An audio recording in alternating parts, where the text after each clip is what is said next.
Our program today is to find out how you can minimize allograft rejection renal transplantation.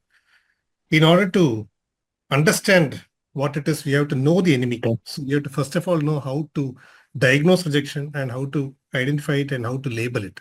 So that is the most important thing. So before starts, a disclaimer from Sanofi about this program. And so this is a old thing which I think Georgie sir and many of seniors among us will remember.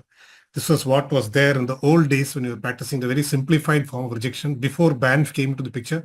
So we had basically hyperacute rejection, which occurs minutes to hours after transplant. It's due to preformed antibodies, and this is absolutely untreatable.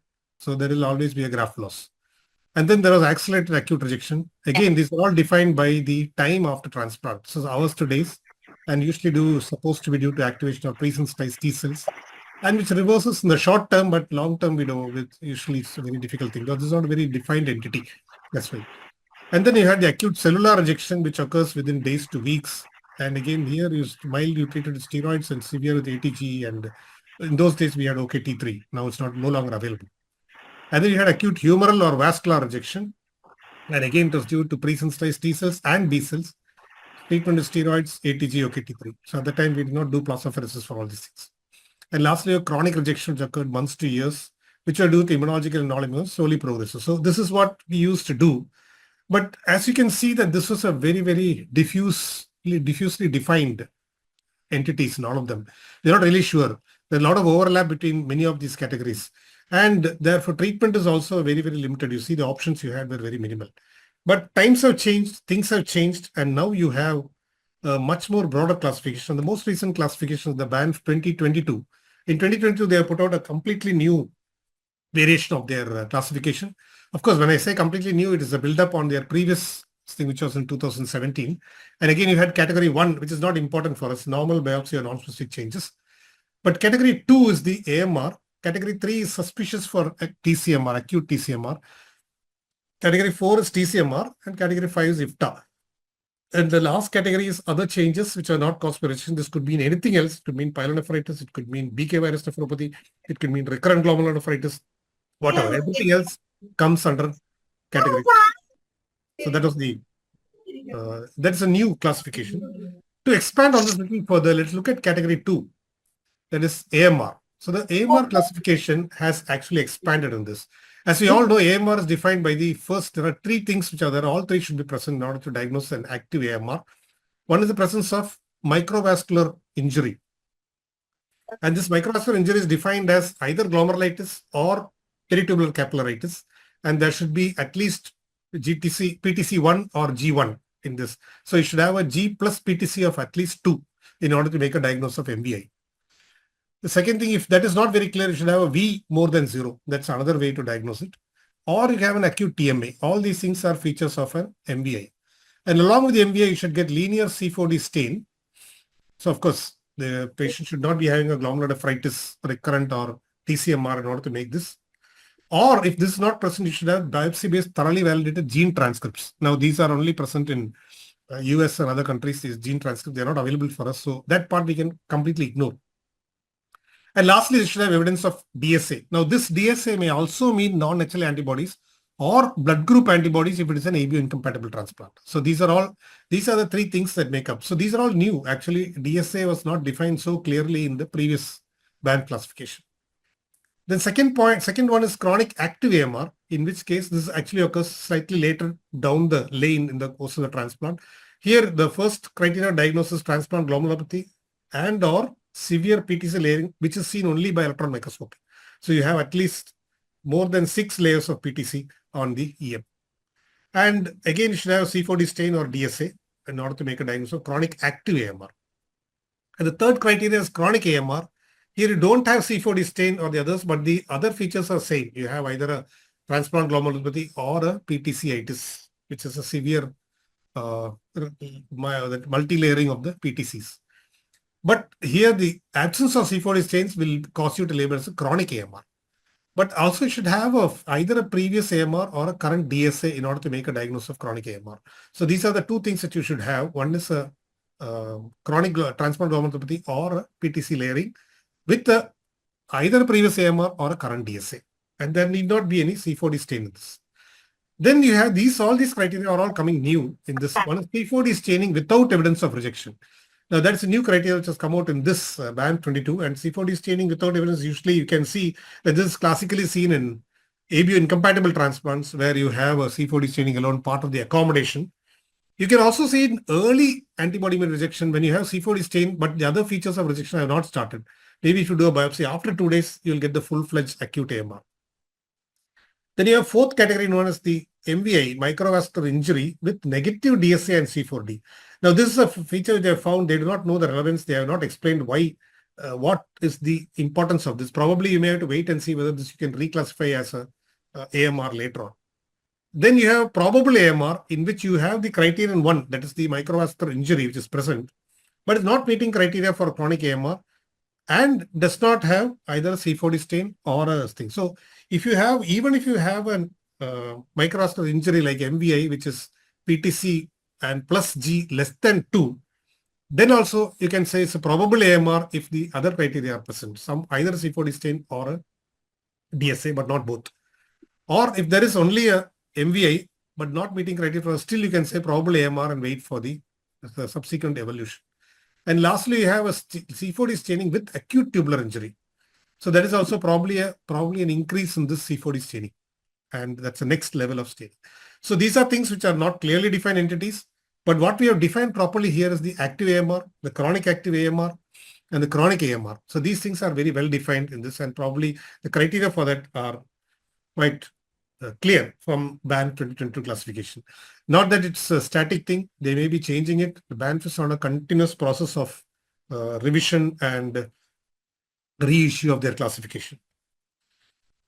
But what is more important is you have to know the phenotypes of ABMR, clinical phenotypes of ABMR, and how you should treat them.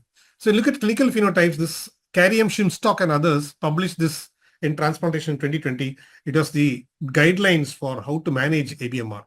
And then they had defined ABMR into early or late. And you must remember this timeline is very important. Early or late does not mean after 3 months or before 3 months, means before 30 days. So why this 30 days? Why not 3 months? Why not 2 weeks? The reason why they chose 30 days is that by 30 days, if you have a antibody-mediated rejection, probably there has been formation of memory B cells or long-lived plasma cells. So that means it is not reversible fully. That's the thing. So if it is less than 30 days, then most likely it is reversible and you should have an aggressive attack. That's the reason why you want to diagnose this before 30 days. So before 30 days, it is usually due to a pre-existing DSA or a non-immunologically naive. Non-immunologically naive means it is not, he is not immunologically naive. There has been some immunological insult, like a highly sensitized person or something like that in the past. So this is the situation where you can get a early or acute antibody-mediated rejection. The second thing is late. The late may be due to 2 reasons. One may be a pre-existing DSA or a de novo DSA. So pre-existing DSA can still cause maybe in the 2nd month, 3rd month, up to the 6th month or so. But after that, it will all be a de novo DSA, which is causing the reaction. And what about the histology? So you can see that in an early, it will be an active ABMR, usually C4D positive, and often you can have a TMA. Whereas in the late, it's usually an active and chronic ABMR, active or a chronic active. Both of these are possible in a late. And in late, you can also get a TCMR also if there is a de novo DSA. So TCMR often is not present when there is a late due to a pre-existing DSA, but a de novo DSA can produce all types of rejections. And the clinical feature is an abrupt allograft dysfunction, increasing DSA MFI, which occurs very early after the transplant.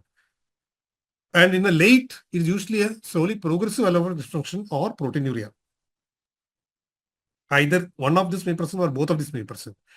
And the late may also, this even the de novo DSA and pre-existing, both the late present in a similar manner clinically. Pathophysiology of early is due to a memory B cell response to the pre-existing DSA, whereas the late is due to a pre-existing plasma cell response. So it's already, plasma cells are formed. That is the next level of evolution of the B cell. And late de novo DSA is always due to under-immunosuppression. So it may be due to the fact that you have not immunized properly or the patient has been skipping drugs. And what are the prognosis? So you can see that prognosis of these things are very, very grave. That is the importance of diagnosing it early. So if you don't diagnose early and treat early, graft loss is assured in this patient if there is an early acute ABMR. And in the late, whatever you do, there is a graft loss which occurs months to years later. So it depends on what is the degree of AMR that has occurred in order to say whether it occurs within months or years. But invariably, the graft will go in the course of years. So what are the treatment? So if it's an early due to a pre-existing DSA and the histology showing active AMR, the treatment is you are doing plex either daily or alternate day into 6 sessions, and you give IVAG 100 milligram after each plex, and you give, of course, steroids, which are part of the process. And adjunctive therapies, which are not really recommended, but at the same time, you can give rituximab. Probably all of us will be using rituximab also in this type of regimen. But complement-based therapy is not available to us. Eculizumab can also be used. Splenectomy, I don't think any of us will be using this, even though it's a 3C recommendation. This is not very valid. And what about pre-existing DSA? It's a late rejection. Even there, if it's an active AMR, then again, the same type of management is done with Plex, IVIG, steroids, and rituximab.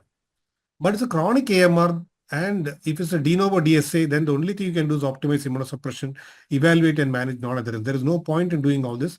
Though, if there is an active AMR, you can still try Plex and rituximab. Probably it's a younger patient, and you want to see, you may be trying it, but an older patient, about many years after the transplant, probably this will be more than enough, and you need not do any of these therapies. It's no longer useful. So that is the recommended treatment of AMR as per the current guidelines. So what about steroid-resistant TCMR or mixed rejection? So here, if you use steroids as for steroid, and you're giving pulse methylprednisolone 500 milligram into 3 days, our usual dose of pulse methylprednisolone has come down in the years. Nowadays, we use only 250 milligrams, but here the recommendation for 500 milligram if it is not reacting to the early steroid. Other things are burst and taper. That is, you give a high dose oral prednisolone and taper fast over 3 or 4 weeks. Of course, this is the recommended treatment for steroid-resistant rejection. That is, you can use R-ATG, and the dose is 3 to 10 milligram per kilogram over 1 to 10 days. But if you are going to give the higher end regimen, probably alemtuzumab may be a better option.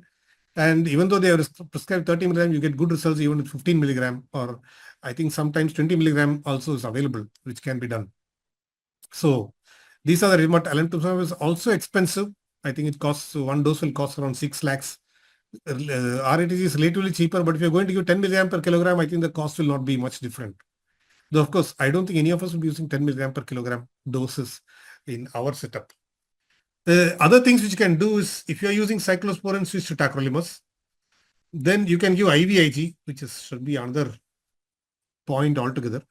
You can use Plex and rituximab just like you do for an AMR, but the response to this will not be as great as for an AMR. You can use bortezomib also, which may be used either by itself or as an adjunct to rituximab. And lastly, if you have plenty of money or you have access to eculizumab, you can be using that too, because it really helps in an ABMR. But the results with eculizumab are not all that great in the steroids resistant or mixed rejection. So to conclude these treatments, so actually the guidelines said that while it is agreed that the aims of treatment are to improve renal function, reduce histological injury, and reduce the titer of donor-specific antibodies, there is no conclusive evidence to support any specific therapy, and therefore the recommendations are largely based on expert opinion. That's a problem. We do not have enough studies to say that this particular treatment is effective or not. Now, one of the problems is that I don't think anybody will be willing to do a study in an early AMR where plex versus no plex. I don't think that is probably recommended or will be even approved by any ethics committee. So we cannot conduct such studies. But anyway, if you have new molecules to acknowledge that properly conducted and powered clinical trials are urgently needed to improve patient outcomes. So having talked about that, what we know about ABMR and ABMR is an elusive clinical conundrum. We don't know anything about it. We do not know how to define it, acute versus chronic. This definitions have been continuously changing over time. The last the iteration of that was in 2017. They had a mild modification in 2019. Now in 2022, there's a new recommendation coming out in 2025 also. So we still don't know how to properly define it. We are diagnosing more and more subtypes, and we do not know what these subtypes mean also, like C4D without evidence of rejection. What the hell does it mean? We don't know.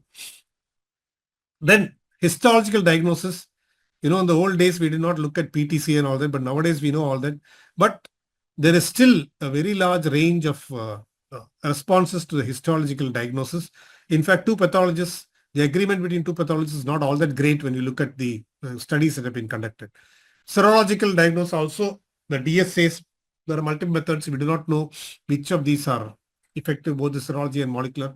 What about C4D negative, DSA negative AMR? These are also conundrums which you don't know anything about. And as we have seen earlier, we don't know how to treat it. Though we are all giving Plex, IVIG, rituximab, whether that is the optimum treatment of choice, whether proteasome inhibitors are really beneficial. We have used in some patients and found benefit, but we do not know if this is actually useful or not.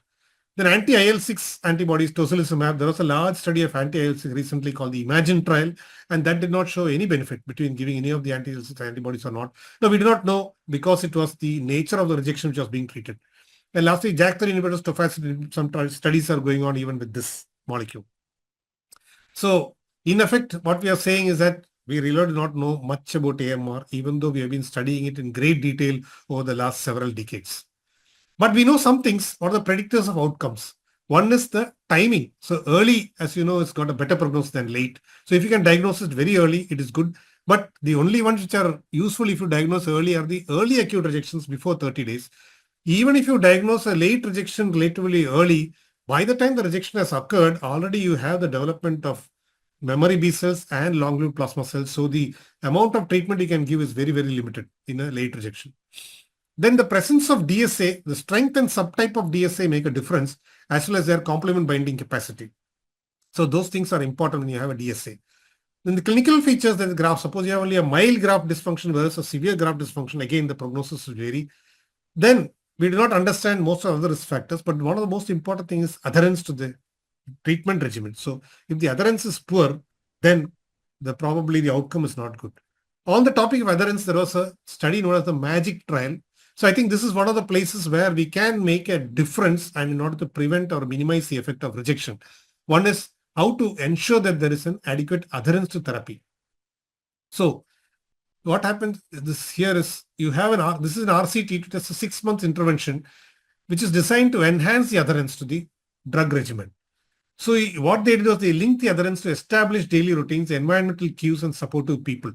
So you have setting cell phone alarms, then you place medications next to objects like you have close to the coffee pot, the television remote control, the toothbrush if you want to take the tacrolimus early in the morning, or the car keys just before you go out. Oh, remember I forgot on this medicine, etc. And you talk to the other people in the environment like your spouse or your children who may be involved and who can support you in taking the medicines properly. So ultimately what happened, that medication was the right place at the right time so that the medication taking was effortless. That was the idea of this whole study.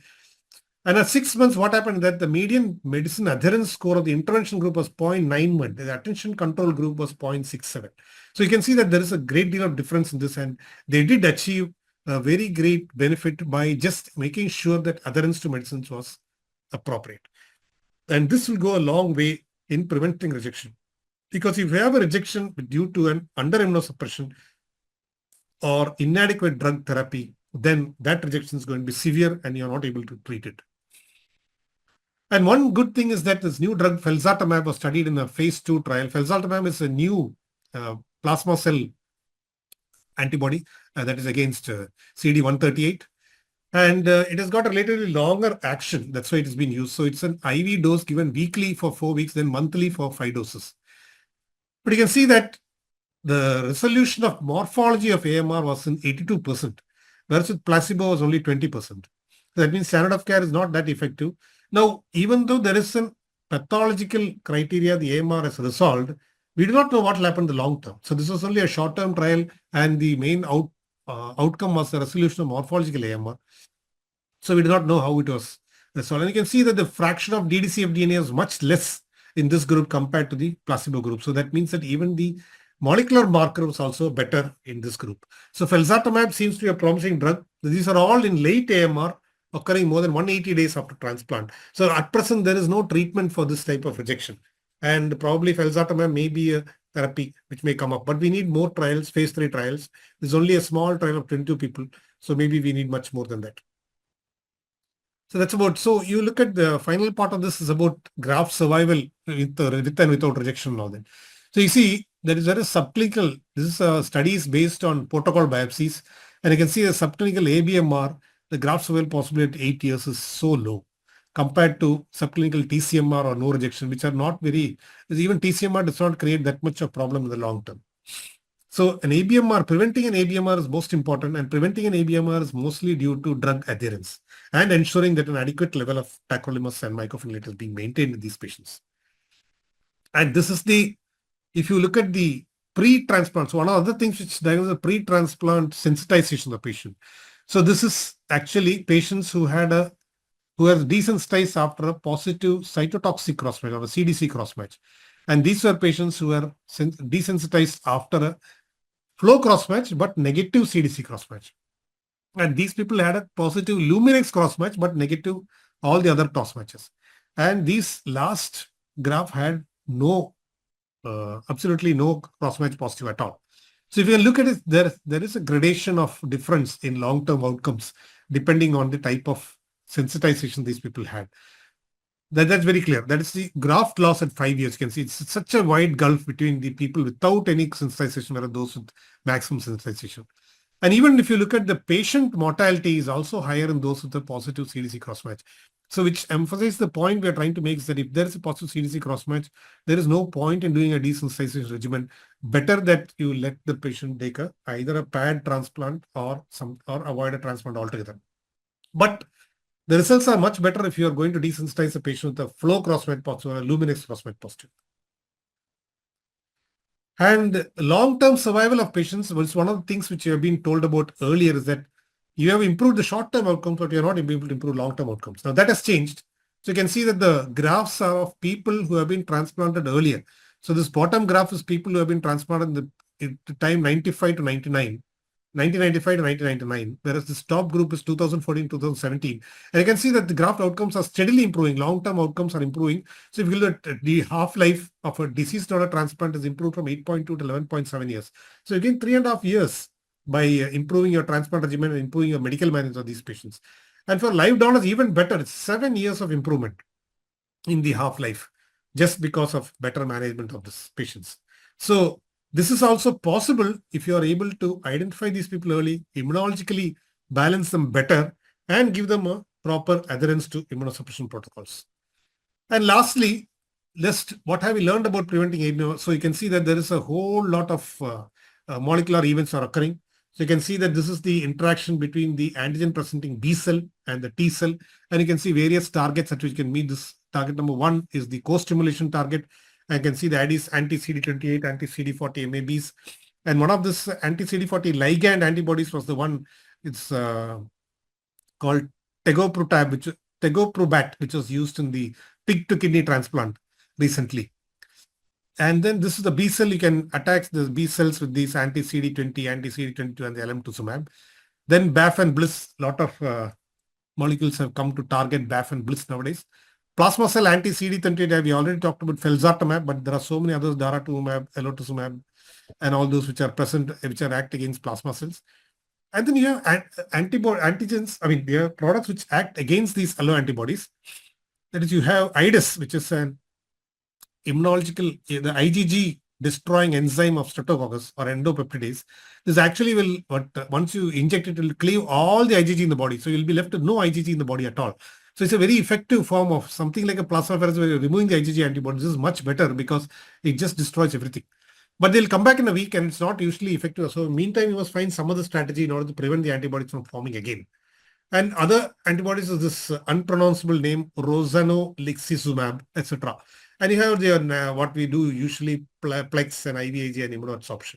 And lastly, the complement, the role of eculizumab has also been tried. It has not been very, very encouraging like it works in HUS and all that. But some patients do get a benefit from this. And if you look at the other way of looking at it from the IL-6 regimen onwards, which acts upon this. Now, IL-6, I told you, is something which has come up in a big way. Unfortunately, the trial with IL-6, which I told you about, Imagine trial, has proven to be a damn squib. There has been no difference between the group in both the groups. But again, there have been no major SAEs, serious adverse events also. But again, you can see that the cells which you can attack the naive CD4 T cell, you can attack the naive B cell, and you can attack the germinal center of the lymphocytes, and you can look at the IL-6 producing plasma blast, the plasma cell, and lastly, you can use the complement inhibitors, anti-C5, C1, and etc. So to conclude, what we have done pretty good is with thymoglobulin, with tacrolimus, MMF, and prednisolone. Half-lives have improved for both deceased donor and live donor transplant. Rejections are not the same, are managed differently from what we used to do 25 years ago to what we're doing now. Desensitization is also possible in many types of, except for the CDC cross-match desensitization, not very great, but other types of cross-matches and sensitizations, we have a lot of desensitization regimens. But what you can do better is better tools to recognize, prevent, and treat non-adherence, and better ways to manage incompatibility. So either you can do a living donor kidney exchange, if necessary, desensitization protocols. Thank you.